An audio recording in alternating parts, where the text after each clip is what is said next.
तो अब तक हमने कैपिटल का मीनिंग समझने की कोशिश की और साथ ही एक और नया शब्द समझने की कोशिश करेंगे, उसका मीनिंग समझने की कोशिश करेंगे, जिसे हमारी अकाउंट्स की भाषा में ड्राइंग कहते हैं। तो कैपिटल की अगर बात करेंगे तो कैपिटल का सर और क्या क्या नाम हो सकते हैं हमारे यहाँ पे, तो हम कैपिटल को नेटवर्थ नाम से भी पुकार सकते हैं और साथ ही इसे एक और नाम दिया जाता है, वो होता है ओनर्स इक्विटी। तो बिजनेस में जनरली कैपिटल कह दीजिए, नेटवर्थ ऑफ ओनर कह दीजिए या ओनर्स इक्विटी कह दीजिए, एक ही बात है, ठीक है।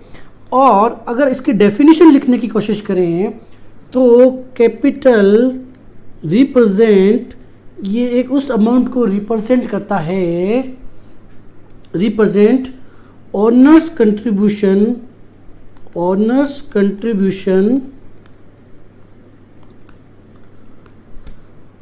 Capital represent owners contribution towards the firm, owners contribution towards the firm।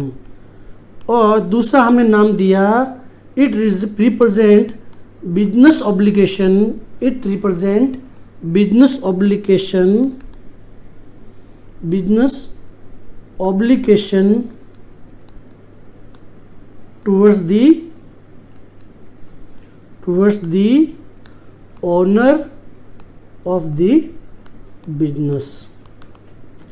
यानी कि अगर बिजनेस ओनर के हिसाब से बात करेंगे तो कैपिटल जो शब्द होगी, ओनर्स ने कितना बिजनेस में पैसा लगा रखा है उसको रिप्रेजेंट करेगा, और साथ ही बिजनेस के एंगल से बात करेंगे तो ये बिजनेस की एक ऑब्लिगेशन है किसके टुवर्ड्स, बिजनेस ओनर की तरफ। तो एक हमने बोला इनके बीच की जो रिलेशनशिप है वो ठीक वैसे ही होगी जैसे कि एक लेंडर और बोरोवर के बीच में होती है। तो कैसे होती है, लेंडर एंड बोरोवर के बीच की जो रिलेशनशिप होगी, बिजनेस क्या होगा, बोरोवर होगा, और ओनर क्या होगा, लेंडर होगा। तो ये हमने डेफिनेशन समझने की कोशिश की।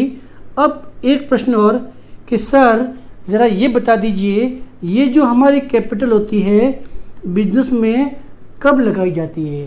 क्या ये जब बिजनेस स्टार्ट होता है, हमारा बिजनेस जब हमारा बिजनेस स्टार्ट होता है क्या उस टाइम लगाई जाती है, या स्टार्ट एक बार बिजनेस हो जाए उसके बाद में भी हो सकती है, यानी कि स्टार्ट ऑफ द बिजनेस और सब्सिक्वेंट?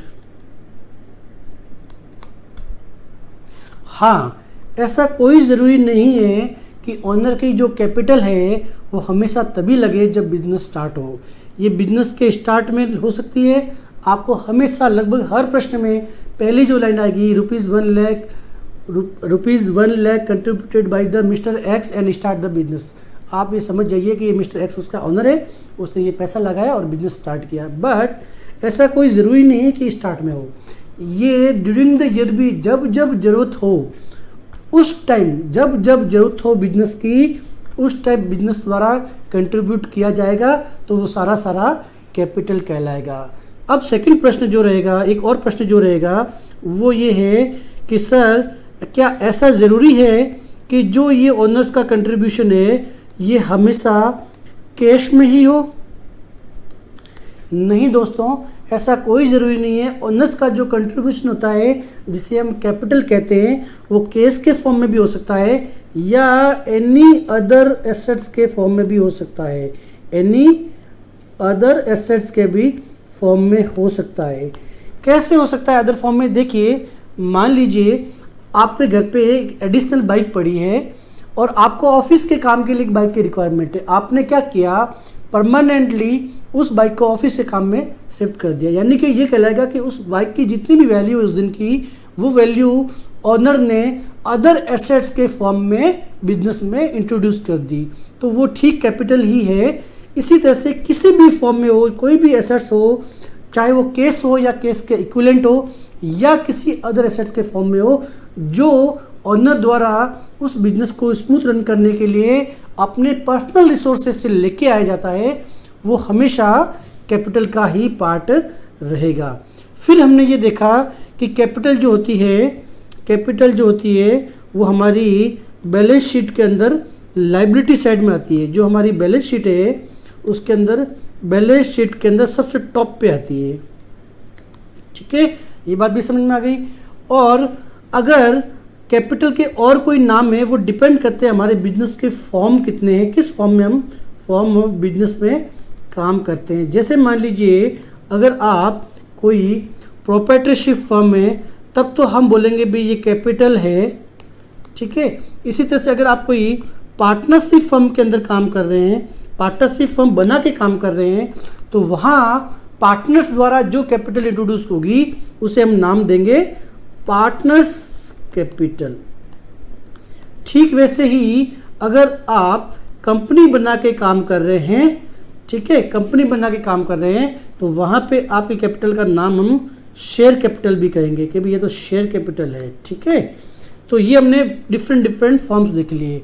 तो कैपिटल की अगर डेफिनेशन की बात करें, कैपिटल के दूसरे नाम की बात करें, तो कैपिटल को हम नेटवर्थ नाम से भी जानते हैं, ओनर्स कंट्रीब्यूशन के भी नाम से जानते हैं। ठीक है, ये पहला पॉइंट ये हो गया। सेकंड पॉइंट ये हो गया कि ये रिप्रेजेंट करता है ओनर्स की कंट्रीब्यूशन को टुवर्ड्स द बिजनेस। ये 2 लाइन लिख दी हमने। तीसरा लिखा ये इनके बीच की जो रिलेशनशिप है वो हमेशा लेंडर और बोरोवर के फॉर्म में होती है। फोर्थ जो हमने लिखा वो लिखा ये कैपिटल स्टार्ट में भी हो सकती है और बाद में भी हो सकती है। स्टार्ट में कैपिटल केस के फॉर्म में हो सकती है। फॉर्म ऑफ कैपिटल क्या हो सकता है? फॉर्म ऑफ कैपिटल केस के फॉर्म में भी हो सकता है और कोई अदर एसेट्स के फॉर्म में भी हो सकता है। और हमने बोला कि 6 नंबर पे हमने ये देखा कि हमारी बैलेंस शीट के अंदर ये हमेशा लायबिलिटी साइड में दिखेगा। उसका रीज़न हम बता चुके हैं। ये दोनों के बीच की जो रिलेशनशिप होती है बोरोवर और लेंडर की साइड में होती है और अलग अलग फॉर्म ऑफ बिजनेस के अंदर अलग अलग नामों से पुकारा जाएगा। अगर आप प्रोप्राइटरशिप फर्म है देन हम आप कहेंगे आपकी प्रोप्राइटरशिप की कैपिटल है ये। अगर आप पार्टनरशिप फर्म कर रहे हैं इसका मतलब आपकी जो कैपिटल होगी, पार्टनर्स की जो कैपिटल होगी वो पार्टनर्स कैपिटल शब्द के नाम से आएगी। पार्टनर्स के नाम आएंगे mister x capital, mister wise capital, mister Z capital. पर अगर आप कंपनी बना के अगर काम कर रहे हैं तो यहाँ पे शेयर होल्डर द्वारा जो पैसा लगाया जाएगा उसको शेयर कैपिटल कहेंगे। तो ये तो हो गई हमारी कैपिटल की डेफिनेशन। इससे मिलता जुलता जो शब्द है वो है ड्राइंग। अब हम ये समझने की कोशिश करते हैं कि ड्राइंग क्या होता है। तो जिस तरह से बिजनेस ओनर ने जब बिजनेस में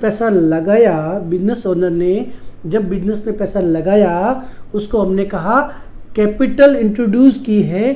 ठीक ऐसे ही अगर बिजनेस ओनर बिजनेस से पैसा विड्रॉल करता है, अमाउंट निकालता है, तो हम कहेंगे इस वर्ड को, जितना अमाउंट निकाला है उसको रिप्रेजेंट करने के लिए जिस शब्द का प्रयोग करते हैं वो है ड्राइंग। अब अगला क्वेश्चन, सर ये पैसा भी क्या हमेशा कैश के फॉर्म में ही विड्रॉल होगा? नहीं, ऐसा कोई ज़रूरी नहीं है। हमने पहले एग्जांपल देखा था जिसके अंदर बिजनेस ओनर ने अपने घर की कोई बाइक थी वो परमानेंटली ऑफिस के कार्यों के लिए इंट्रोड्यूस कर ली थी, लेके आ गया था। तो हमने कहा कि असेट्स के फॉर्म में बिजनेस ओनर ने कैपिटल इंट्रोड्यूस की है।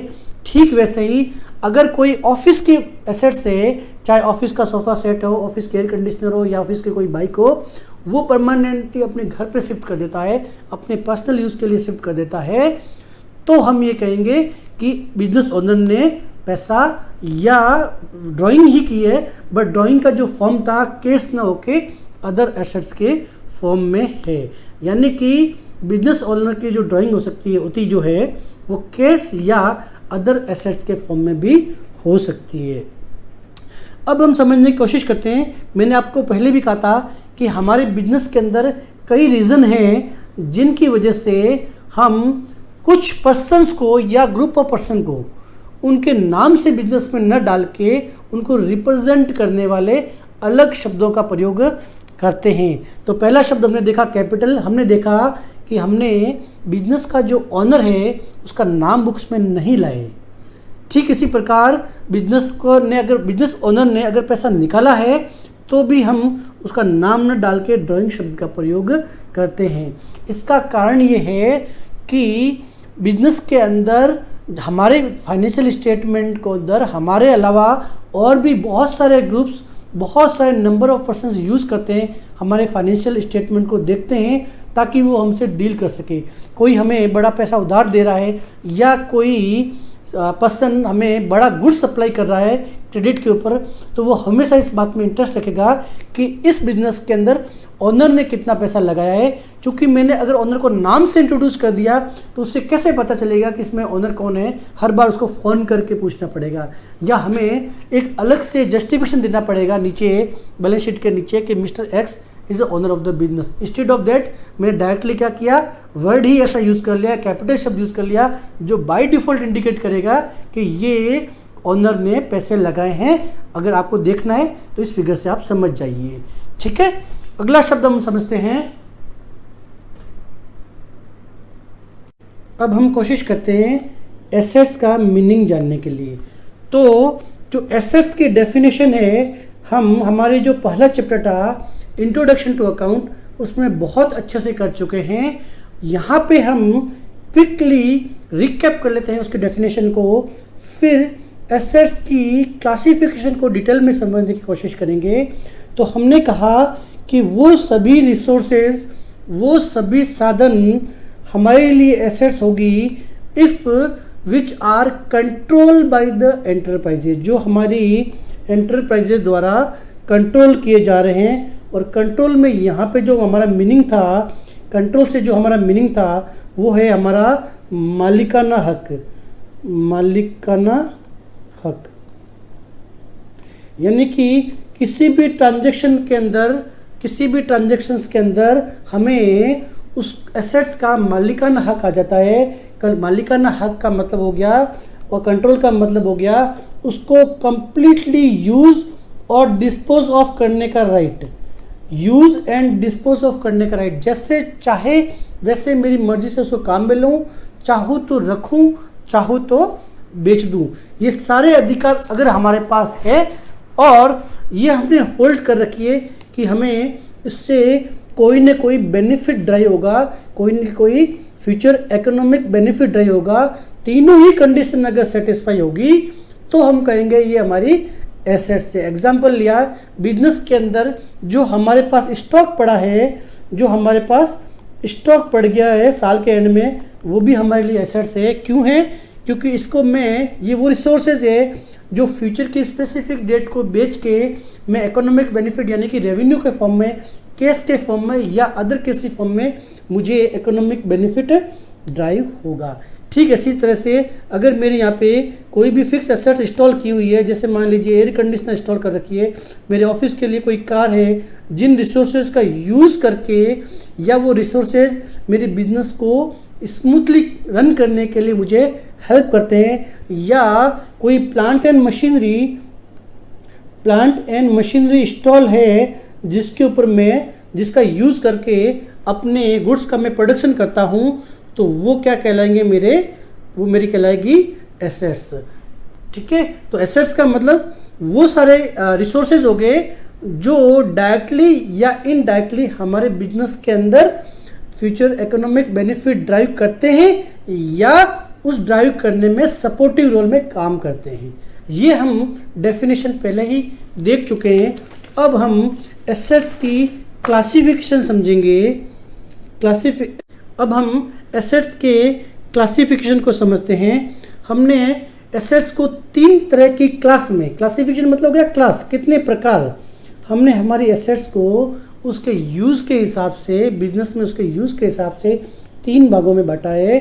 पहली जो थी हमारी वो है करंट एसेट्स, सेकंड जो हमने कहा ये हमारी फिक्स एसेट्स, और तीसरी कहा फिक्चरियस एसेट्स। ठीक है, तो 3 पार्ट में हम डिवाइड किया हमारे नेचर के हिसाब से एसेट्स को। तो जो पहला जो क्लास है हमारा करंट एसेट्स, उसको पहले समझने की कोशिश कर रहे हैं। करंट एसेट्स की डेफिनेशन ये है कि कोई भी assets which are converted into cash in single accounting period, यानी कि वो सभी संपत्तियाँ, एसेट्स आपके पास फिलहाल है but which are converted into cash, cash में बदल जाएगी within one accounting period, within one accounting period. जब हम अकाउंट्स करेंगे हम हर साल को एक अकाउंटिंग पीरियड के हिसाब से करेंगे, 12-12 महीने में डिवाइड करके हम अकाउंट्स तैयार करेंगे ताकि हमें हमारी फाइनेंशियल पोजीशन पता चल सके। तो हमारे बिजनेस में अगर कोई ऐसी संपत्ति होल्ड कर रखी है हमने, हमारे पास पड़ी है, जो आने वाले 12 महीने के अंदर, उस अकाउंटिंग पीरियड के अंदर या उसके बाद के 12, जिस दिन हमने बात कर रहे हैं उसके अगले 12 महीने के अंदर अगर वो केस में कन्वर्ट हो जाती है, जनरली केस में कन्वर्ट हो जाती है, तो हम करंट एसेट्स का नाम देंगे। जैसे इसका एग्जांपल से अपन ज़्यादा बेटर समझ पाएंगे, जैसे हमारे पास स्टॉक है, तो जो हमने स्टॉक होल्ड किया है तो हमारा उसका इंटेंशन होता है कि हम उसको सेल करके प्रॉफिट करेंगे। तो क्या कोई व्यापारी स्टॉक को इसके लिए होल्ड करता है कि मैं 10 साल तक करूँगा? जनरली कुछ स्पेसिफिक केसेस में ऐसा हो सकता है, स्टॉक लॉन्ग टाइम के लिए होल्ड किया जाता है, बट इन सामान्यतः इन जनरल बिजनेस स्टॉक हमेशा कोशिश करते हैं कि जितना जल्दी बिक जाए बेच के उसको केस में कन्वर्ट करें। अब बिका या नहीं बिका एंड रिजल्ट ये डिसाइड नहीं करेगा। हमारा जो इंटेंशन है रखने का वो ये था कि जितना जल्दी हो सके उसको बेचेंगे, उसको केस में कन्वर्ट करेंगे और प्रॉफिट कमाएंगे।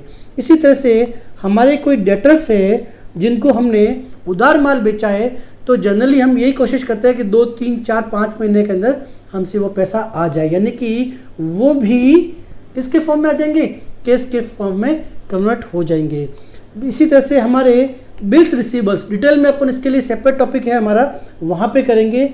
बिल्स रिसीवेबल की भी यही कोशिश करते हैं कि वो जल्दी से जल्दी केस में कन्वर्ट हो जाए। इसी तरह से हमने कोई खर्चा कर रखा है प्रीपेड के फॉर्म में, यानी कि खर्चा था नहीं, हमने किसी रीजन से एडवांस में खर्चा कर दिया, यानी कि प्रीपेड एक्सपेंसेस। जैसे हमने एम्प्लॉय को 2-3 महीने या 4 महीने की सैलरी एडवांस दे दी।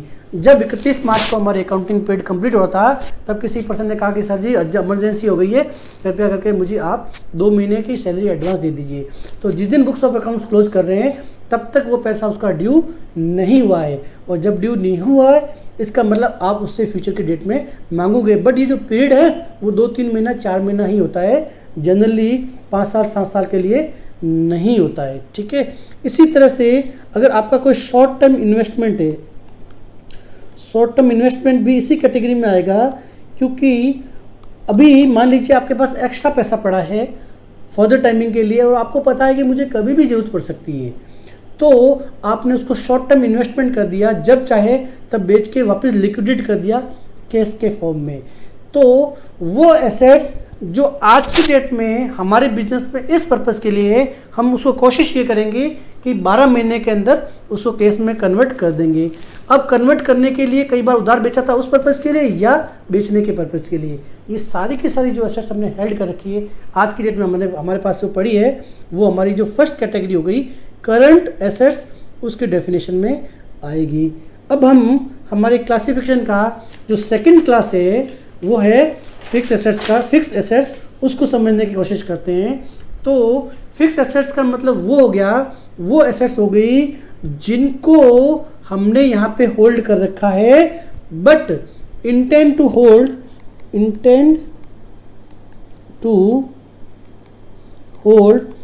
मोर देन वन अकाउंटिंग पीरियड। हमारे पास पड़ी इसलिए है कि उसका जो इकोनॉमिक बेनिफिट है, हमें उससे जो बेनिफिट ड्राइव होगा, जो हमें उससे बेनिफिट ड्राइव होंगे वो 1 से ज़्यादा सालों के लिए हो सकती है। ऐसी एसेट्स हम किस लिए होल्ड कर सकते हैं? हमारे प्रोडक्शन के पर्पज़ के लिए कर सकते हैं। जैसे मान लीजिए कोई प्लांट एंड मशीनरी है, तो आपने उसको होल्ड इसलिए नहीं किया है कि मैं जितना जल्दी उसको बेच दूँ, नहीं, आपने उसको इसलिए यूज़ किया है, अपने पास होल्ड किया है कि इससे हमारा प्रोडक्शन हो रहा है, जो प्रोडक्शन होगा मैं उसको बेच के प्रॉफिट कमाऊंगा। मशीनरी को बेचने का टारगेट नहीं होता है। तो प्रोडक्शन पर्पज़ के लिए जो भी हमारी प्लांट और मशीनरी हमने हमारे पास रखी हुई है वो हमारी फिक्स एसेट के डेफिनेशन में आएगी। इसी तरह से एडमिनिस्ट्रेशन पर्पज़ के लिए अगर कोई एसेट्स आपने परचेज कर रखी है, आपके पास होल्ड कर रखी है, आपने अपने ऑफिस में फर्नीचर बना रखा है, आप कोई बाइक यूज़ कर रहे हो ऑफिस के लिए या कोई कार यूज़ कर रहे हो, तो वो भी क्या होगी, आपकी फिक्स एसेट्स का पार्ट होगा। आपने कोई लैंड एंड बिल्डिंग परचेज कर रखी है, वो बिल्डिंग जिसमें बैठ के आप काम करते हो, तो वो भी इसीलिए है ना, ताकि बिजनेस को स्मूथली रन कर सके। तो इनका जो पर्पज़ है होल्ड करने का या उसका जो बेनिफिट है, पर्पज़ एंड बेनिफिट बोथ, दो वर्डों को यूज़ करना है हमें। एक तो यूज़ करना है हमें हमारा पर्पज़ और एक उसका बेनिफिट। ये दोनों ही चीज़ें हमें किसी भी एसेट से मोर देन वन अकाउंटिंग पीरियड में मिलती है, दो या दो से एक या एक से ज़्यादा वर्षों में मिलती है, एक से ज़्यादा वर्षों के अंदर मिलती है, तो वो हम ये कहेंगे कि ये तो हमारी फिक्स एसेट्स है, ठीक है। या तीसरी जो हो सकती है, हमने सर्विस रेंडर करने के लिए कर रखी है, तो भी हमारी इसी कैटेगरी में आ रही है, ठीक है। अब तीसरा, अब हमने ये फिक्स एसेट जो है हमारी, उसको हमने फिर से दो पार्ट में डिवाइड कर दिया। पहली एसेट जो है वो हमने कहा कि टेंजेबल एसेट्स, और दूसरी जो है हमने कहा इनटेंजेबल एसेट्स। टेंजेबल एसेट्स में हमने उन एसेट्स को कैटेगराइज किया जो हमें डायरेक्टली हमारी आंखों से दिखती है।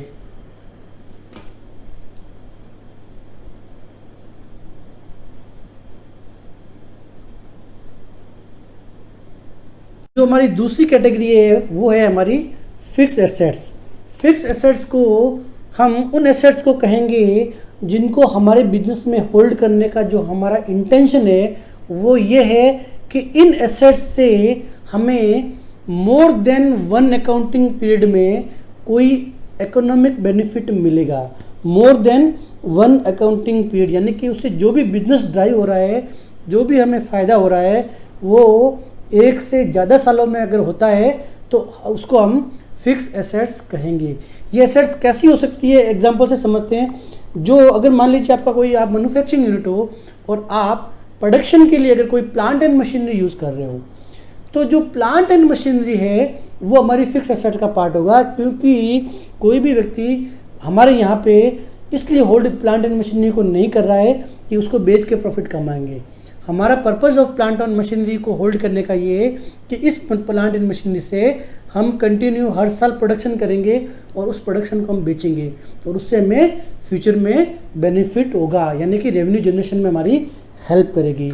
इसी तरह से कोई एसेट्स अगर हमने हमारे पास पड़ी है, हमने होल्ड करके रखी है, उसका कारण हमारे एडमिनिस्ट्रेशन पर्पज़ के लिए हो सकता है। एडमिशन पर्पज़ का मतलब ये होगा, मान लीजिए कोई फर्नीचर है या कोई आपके पास बाइक है या कार है या ऑफिस की एयर कंडीशनर लगी हुई है, ये एसेट्स मोर देन वन अकाउंटिंग पीरियड के अंदर आपको आपके इकोनॉमिक बेनिफिट ड्राइव करने में हेल्प करती है। यानी कि या तो डायरेक्टली इन्वॉल्व, यानी कि आपके इकोनॉमिक बेनिफिट को ड्राइव करने के लिए जो सपोर्टिव रोल में एसेट्स है, या कोई सर्विसेज को रेंडर्ड करने के लिए जो सपोर्टिव एसेट्स है। जैसे मैं एज ए सीए काम करता हूँ तो मेरी एसेट्स भी यही है, फर्नीचर है, यहाँ मैं गुड्स तो नहीं बेच रहा हूँ, परंतु जो भी एसेट्स मेरे सपोर्टिव रोल में आ रही है, मेरा ऑफिस का फर्नीचर हो गया, मेरी कार हो गई, या मान लीजिए ये कैमरा हो गया जिससे रिकॉर्डिंग कर रहे हैं, या कंप्यूटर हो गया, या ये पेन हो गया, इनका बेनिफिट मैं मोर देन वन अकाउंटिंग में पीरियड में करता हूँ। ये मुझे हर साल मेरी सर्विस रेंडर करने में हेल्प करती है। तो मैंने कहा ऐसी एसेट्स जिनका बेनिफिट पर्पज़ या तो होल्ड करने का पर्पज़ या उससे बेनिफिट जो मिलता है वो एक साल से ज़्यादा पीरियड में मिलता है, तो उसे हम क्या कहेंगे, फिक्स एसेट्स। अब हमने हमारी फिक्स एसेट्स को फिर से दो पार्ट में डिवाइड किया। पहला किया टेंजेबल एसेट्स और दूसरा किया इनटेंजेबल एसेट्स। टेंजेबल एसेट्स का यही एग्जांपल मैंने जो अभी भी आपको बताया, फर्नीचर, बाइक, मशीनरी, यही सब एग्जांपल होंगे। तो मीनिंग क्या हुआ, मीनिंग ये हुआ कि जो भी एसेट्स आप अपनी आई से, आँखों से देख सकते हो, आपको अपनी आँखों से दिखती है, वो सारी की सारी एसेट्स टेंजिबल एसेट्स है। वो सारी एसेट्स जो आपको अपनी आंखों से दिखती है और जिससे बेनिफिट आप मोर देन 1 अकाउंटिंग पीरियड में ड्राइव करते हो, एक से ज़्यादा वर्षों में उसका आपको फ़ायदा मिलता है, वो हमारी टेंजिबल फिक्स एसेट्स हो गई।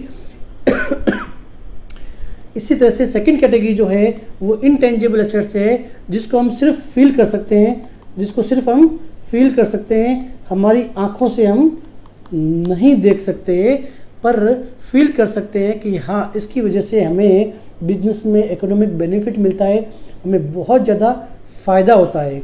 ऐसी एसेट्स हो सकती है हमारे बिजनेस की गुडविल। इसका एक बिल्कुल सेपरेट चैप्टर आपको क्लास 12th में मिलेगा, हमारी पेटेंट, हमारी कॉपीराइट, जिनकी अपनी बहुत बड़ी वैल्यू होती है। इसका और कब कैलकुलेशन होती है, इसको छोटा सा एग्जांपल बताता हूँ।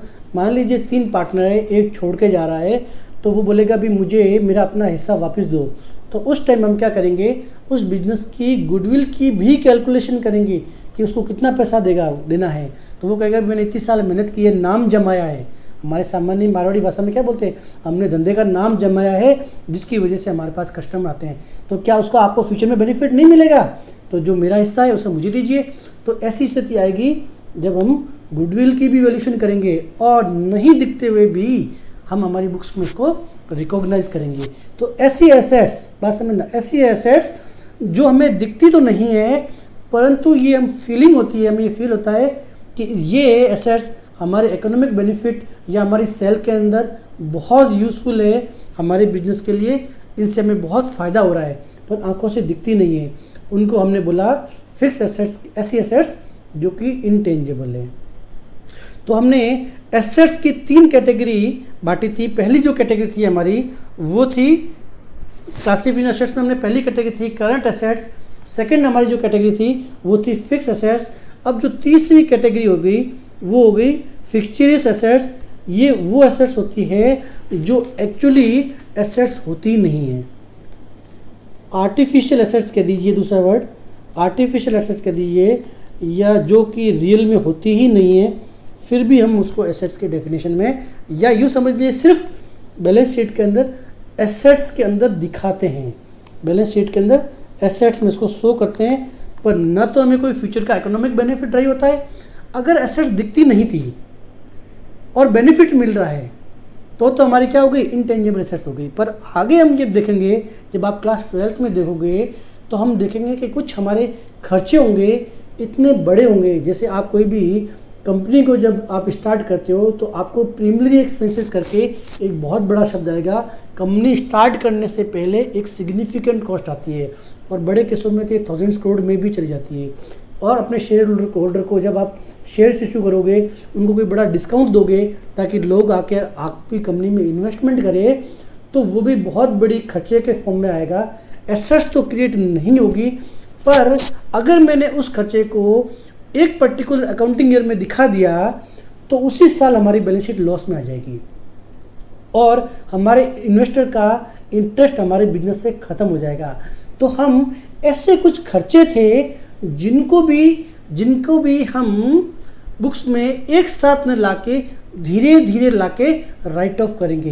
क्योंकि अब इनको राइट ऑफ करना है बुक्स में तो लाना ही पड़ेगा, एक बार तो रखना ही पड़ेगा ना। और बुक्स में रखने के लिए 2 ही जगह होती है, या तो प्रॉफिट एंड लॉस अकाउंट और या फिर बैलेंस शीट। अगर प्रॉफिट एंड लॉस में डाल दिया, उस साल का बिजनेस बहुत बड़ा लॉस करेगा, लॉस दिखने लग जाएगा, जो कि एक मार्केट में हमारे बिजनेस की बहुत इमेज खराब करेगा। तो हम क्या करेंगे, हमारी एसेट्स के अंदर ही उसको रिप्रेजेंट कर देंगे और धीरे धीरे ये एज्यूम करेंगे कि ये जो 1 करोड़ रुपया बड़ा खर्चा आया है उसका बेनिफिट हमें अगले 10 साल, 15 साल, 20 साल में मिलेगा। तो उसी प्रपोर्शनेट में धीरे धीरे P&L से उसको हम ख़त्म करेंगे। तब तक टेम्परेरी हम उसको बिठा के जहाँ रखना है जिस जगह पे, वो हमारी बैलेंस शीट की जो एसेट साइड होगी उसमें सबसे नीचे हमारी फिक्चरियस एसेट्स को हम बिठा के रखेंगे। इसको बहुत डिटेल में समझने के लिए हमारे पास बिल्कुल सेपरेट चैप्टर है क्लास 12th के अंदर। तो जब हम कंपनी अकाउंट्स पढ़ेंगे तो जो बच्चों को बहुत इंटरेस्ट है इसमें समझने के लिए, वो वहाँ आके और अच्छे से पढ़ सकते हैं। तो जिस तरह से मैंने देखा था कि जो हमारी बैलेंस शीट होती है, उसमें ये हमारी लेफ़्ट साइड जो होती है हमारी क्या होती है, लायबिलिटी साइड होती है। इसी तरह से राइट साइड होती है हमारी एसेट्स की साइड होती है। लायबिलिटी में हमने ये देखा कि सबसे पहले हमने कैपिटल लिखते हैं, उसके बाद में लॉन्ग टर्म लायबिलिटी लिखते हैं और उसके बाद में करंट लायबिलिटी लिखते हैं। करंट लायबिलिटी भी वही थी जो 12 महीने में करंट हो जाती थी। ठीक वैसे ही एसेट्स को भी, फिक्स एसेट्स को, जो हमने वर्ड था ना फिक्स एसेट्स, ऐसी एसेट्स जिनका बेनिफिट हमें 12 महीने से ज़्यादा के अकाउंटिंग ईयर में मिल रहा है, मोर देन 1 अकाउंटिंग पीरियड मिल रहा है, उनको हम सबसे ऊपर रखेंगे और करंट एसेट्स को उनके बाद में रखेंगे। ऐसी एसेट्स जो जनरली 12 महीने के अंदर केस में करंट हो जाती है, और बची कुची जो एसेट्स होगी सबसे लास्ट में, जो एक्चुअली एसेट्स होती ही नहीं है, उन एसेट्स को हम लोग क्या करेंगे, फिक्चरस एसेट्स के फॉर्म में एक बार बैठा के रखेंगे एसेट्स के अंदर, और फिर धीरे धीरे यहाँ से कहाँ निकाल देंगे, पिंडल में उसको शिफ्ट करते जाएंगे, ताकि पर्टिकुलर 1 अकाउंटिंग पीरियड का हमारा जो पिंडल है वो नेगेटिव इफेक्ट ना दे।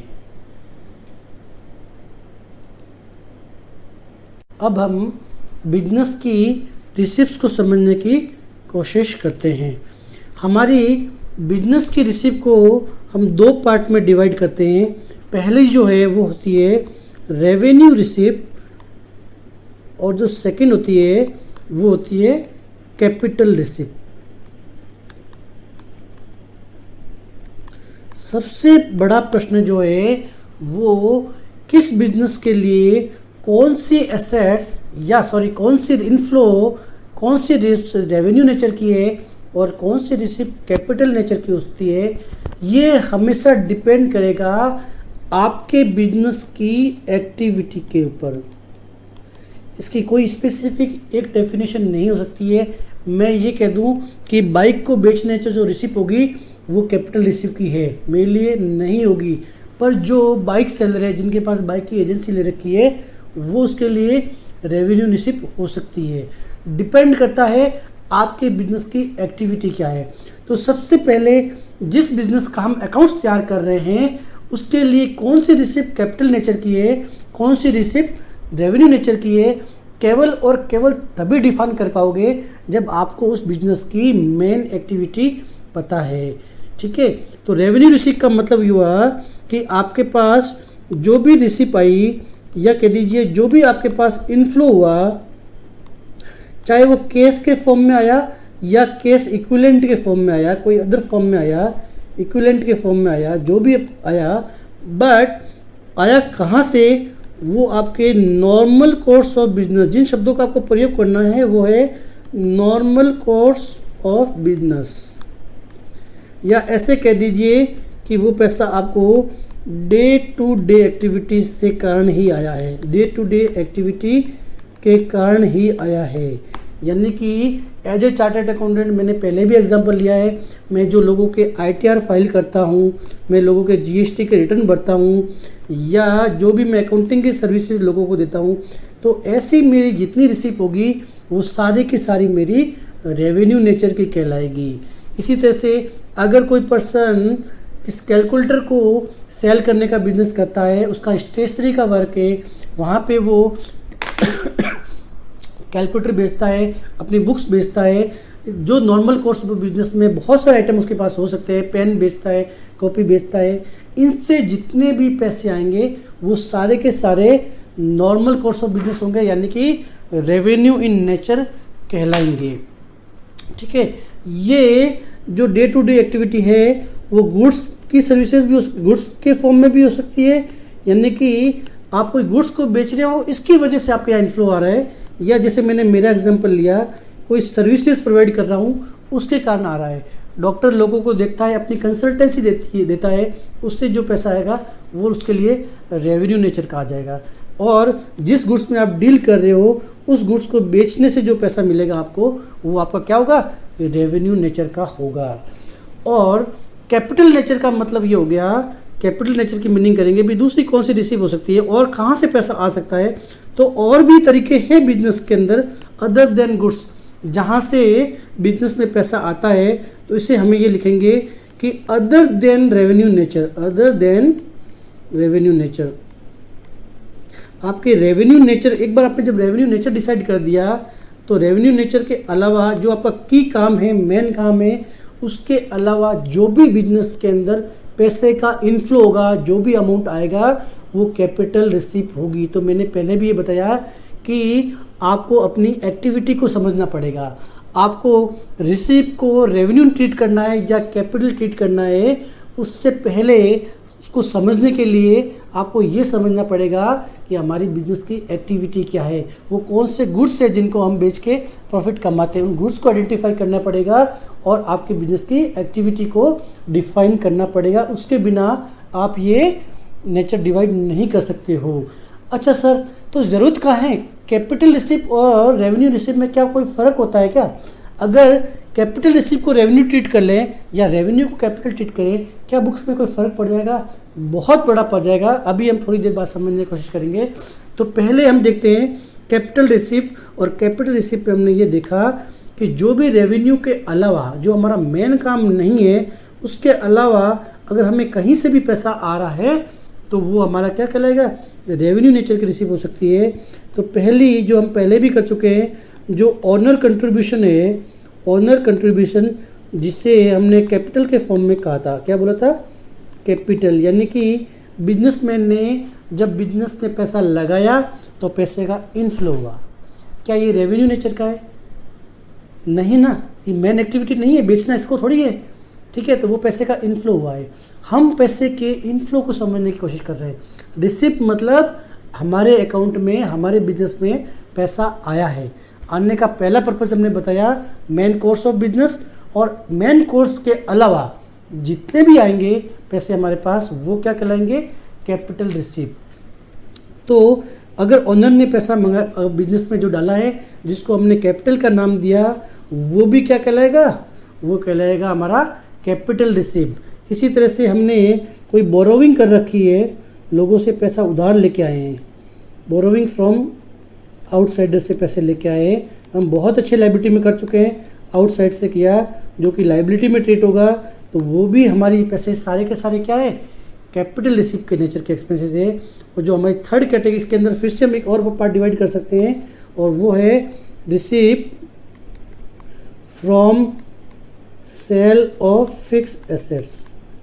फिक्स एसेट्स की डेफिनेशन हम कर चुके हैं।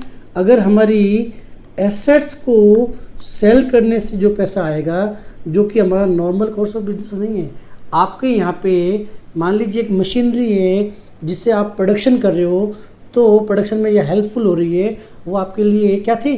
फिक्स एसेट्स थी। हमने कहा एसेट्स में खड़ी रहेगी।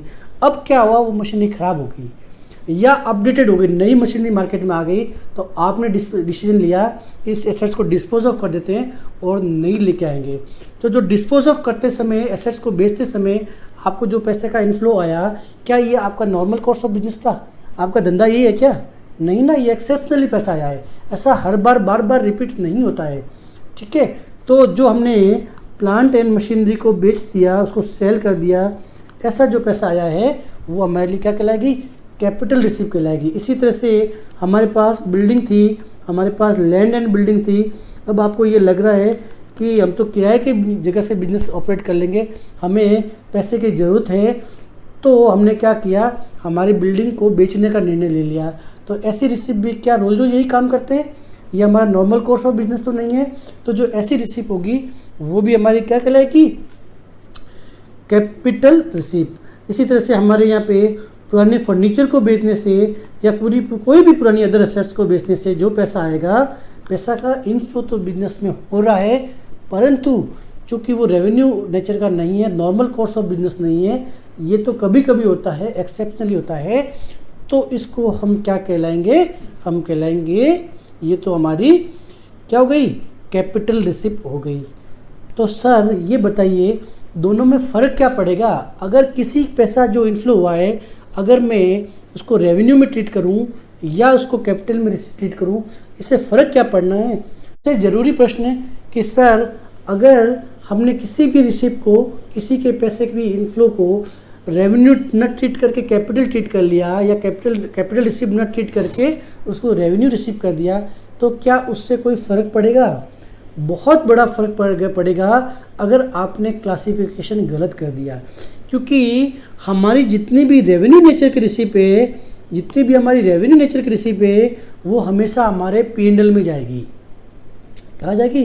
प्रॉफिट एंड लॉस अकाउंट में जाएगी। वो हमें ये बताएगी कि साल भर से हमने कितना पैसा हमारे पास आया है, उसके अगेंस्ट में खर्चा कितना किया और नेट प्रॉफिट बचा कितना।